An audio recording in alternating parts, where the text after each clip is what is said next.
The Lord be with you. And with your spirit. A reading from the Holy Gospel according to Luke. Glory to you, O Lord. The angel Gabriel was sent from God to a town of Galilee called Nazareth, to a virgin betrothed to a man named Joseph of the house of David. And the virgin's name was Mary. And coming to her, he said, "Hail, full of grace, the Lord is with you." But she was greatly troubled at what was said, and pondered what sort of greeting this might be. Then the angel said to her, "Do not be afraid, Mary, for you have found favor with God. Behold, you will conceive in your womb and bear a son, and you shall name him Jesus. He will be great and will be called Son of the Most High. And the Lord God will give him the throne of David his father, and he will rule over the house of Jacob forever. And of his kingdom there will be no end." But Mary said to the angel, "How can this be, since I have no relations with a man?" And the angel said to her in reply, "The Holy Spirit will come upon you, and the power of the Most High will overshadow you. Therefore the child to be born will be called Holy, the Son of God. And behold, Elizabeth, your relative, has also conceived a son in her old age. And this is the 6th month for her who was called barren, for nothing will be impossible for God." And Mary said, "Behold, I am the handmaid of the Lord. May it be done to me according to your word." Then the angel departed from her. The Gospel of the Lord. Praise to you, Lord Jesus Christ. Please be seated. Ipinagdiriwang po natin ngayon ang Immaculada Concepcion o ang kalinis-linisang paglilihi sa Birheng Maria sa sinapupunan ng kanyang inang si Santa Ana. Sa ipinaglihi ngayon, December 8. Bumilang kayo 9 months after September 8, birthday ni Mama Mary. Si Jesus pinaglihi March 25, Annunciation. You count 9 months after December 25, Nativity, Christmas. Si Maria lamang ang tanging nilikha, tao na pinaglihi na walang kasalanan. It is a special, it is a singular privilege granted to her. Siya lamang tanging tao na walang kasalanan. Nararapat lang kasi dadalhin niya sa kanyang sinapupunan ang kalinis-linisang anak ng Diyos sa loob ng 9 na buwan. Kaya narapat na sa simula pa lang, wala na siyang kasalanang mana. Siya lamang ang taong walang kasalanan. Siya lamang ang taong hindi nagkasala. Pero ngayon, maraming tao nag-iisip o parang inaakala nila na hindi din sila nagkakasala o wala silang kasalanan. Nakakatakot to.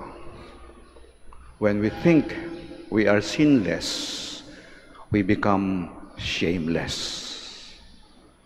Pag akala natin hindi na tayo nagkakasala, tayo nagiging mga walang hiya.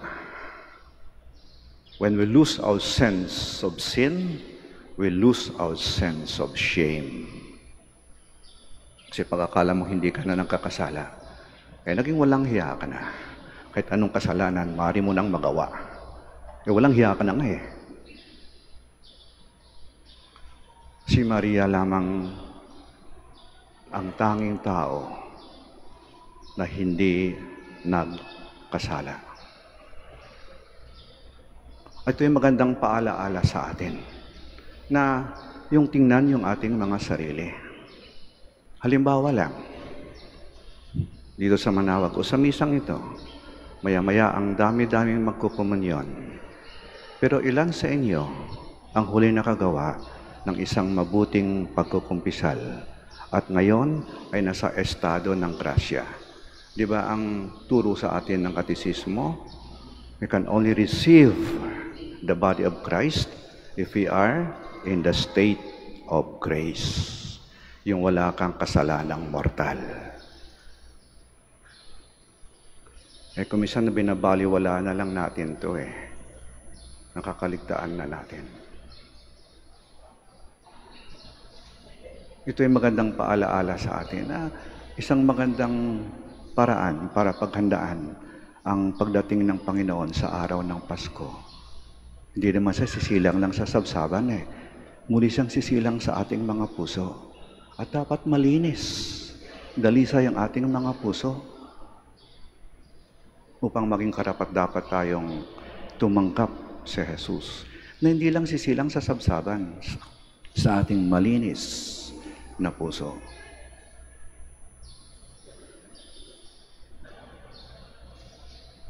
Maaari lamang tayong magbago kung tayo ay nagsisisi. At maaari lamang tayong magsisi kung inaamin natin ang ating kasalanan. Kaya ito yung proseso nagkasala tayo, aminin yung pagkakasala, magsisi at magbago. Kasi walang pagbabago kung walang pagsisisi. At walang pagsisisi kung walang pag-amin. Kung wala kang inamin, anong pagsisisihan mo? At kung wala kang pagsisisihan, anong babaguhin mo?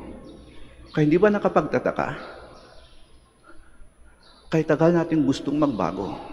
At hindi lang tayo, kahit na yung mga tao sa ating paligid, yung ating bansa, yung ating mga pinuno, ba't hindi nagbabago? Ay hindi nagsisisi.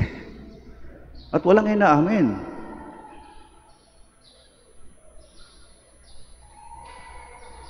Upang aminin ang ating pagkakasala, dapat may kababaan tayo ng kalooban. We must be humble in order to admit our sins. Kasi kung mayabang ka, hindi mo aminin, wala akong kasalanan, okay ako, mabait ako, banal ako. Anong mangyayari niyan? Wala kang pagbabago. Si Maria lamang ang tanging tao na hindi nagkasala. Sana magkaroon tayo ng kababaan ng kalooban na aminin, Panginoon, nagkasala ako. Lord, be merciful to me, a sinner. Kayong ating dasal, Mary, conceived without sin, pray for us sinners.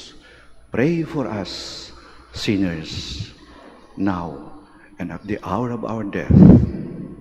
Amen.